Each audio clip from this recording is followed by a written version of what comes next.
Welcome back to my channel. நாம இன்னைக்கு என்ன பார்க்க போறோம்னா வாழைப்பூ கோலா உருண்டை. இது ரொம்ப ஹெல்த்தியான ஈஸியான ஸ்நாக் கூட. வாங்க வீடியோக்குள்ள போய் பார்க்கலாம். இப்போ கோலா உருண்டைக்கு தேவையான பொருட்களை பார்த்தறலாம். 2 டேபிள் ஸ்பூன் அளவுக்கு பொட்டுக்கடலை, பூண்டு 4 பல், இஞ்சி 2 துண்டு எடுத்துர்க்கேன், 2 பச்சை மிளகாய், 1/4 கப் அளவுக்கு துருவின தேங்காய், 1 இன்ச் பட்டை, 2 கிராம்பு, சோம்பு 1 டீஸ்பூன் அளவுக்கு எடுத்துர்க்கேன், உப்பு 1/2 டீஸ்பூன் அளவுக்கு, வெங்காயம் 1/4 வெங்காயம் கட் பண்ணி வச்சுருக்கேன். அதோட பார்த்தீங்கன்னா வாழைப்பூ நல்லா க்ளீன் பண்ணி எடுத்துருக்கேன். ஒரு அரை வாழைப்பூ அளவுக்கு நான் இன்றைக்கி எடுத்திருக்கேன். இது எல்லாத்தையும் ஒரு மிக்ஸி ஜாருக்கு மாற்றி கொஞ்சம் நல்லா பேஸ்ட் பண்ணி எடுத்துக்கலாம். எல்லா ஐட்டமும் நல்லா அரைப்பட்டுருச்சு. இதோட கொஞ்சமாக பொடியாக நறுக்கி வச்சுருக்க கருவேப்பிலை, கொத்தமல்லி தழை இதையும் நல்லா மிக்ஸ் பண்ணிக்கோங்க.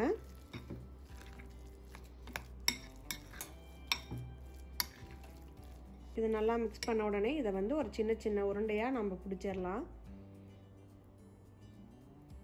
இதை நம்ம அரைச்ச உடனே இதை எண்ணெயில் போட்டு பொரிச்சு எடுத்துடணும். அப்போ தான் இது நல்லா பொரியும். ஏன்னா நம்ம வெங்காயம் ஆட் பண்ணியிருக்கிறதுனால இது சீக்கிரமாக தண்ணி விட ஆரம்பிச்சிடும். எப்பயுமே இந்த வாழைப்பூ வடை செய்யும் போது இந்த மாதிரி கோஃப்தாலாம் உடனே போட்டு பொரிச்சு எடுத்துருங்க, எந்த வெங்காயம் சேர்த்துற ஐட்டமாக இருந்தாலும்.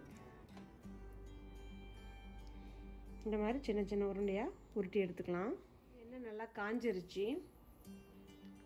அடுப்பை மீடியம் ஹீட்டில் வச்சுக்கோங்க. நாம் ஒன்றொன்னா போட்டு இதில் பொரிச்சிடலாம்.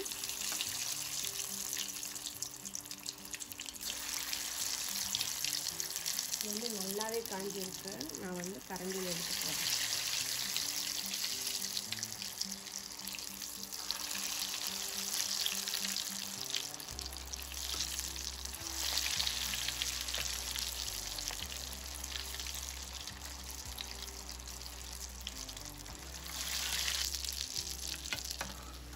இது ஒரு 2 நிமிஷம் அளவுக்கு நல்லா வேக விட்டு எடுத்துக்கோங்க.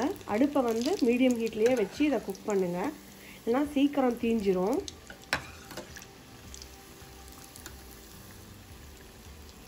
இது பார்த்தீங்கன்னா பசங்களுக்கு நம்மளுக்கும் ஈவினிங்கில் ஒரு அட்டகாசமான ஹெல்த்தி ஸ்நாக். வாழைப்பூ பொரியல் சாப்பிடாதவங்க கண்டிப்பாக நீங்கள் இந்த மாதிரி பண்ணி கொடுத்தீங்கன்னா எல்லாம் விரும்பி சாப்பிடுவாங்க. பார்த்தீங்கன்னா ரெடி ஆயிடுச்சு.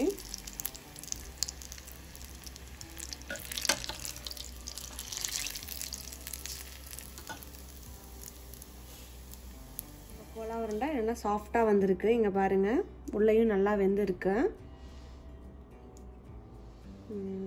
நல்லா இருக்குது.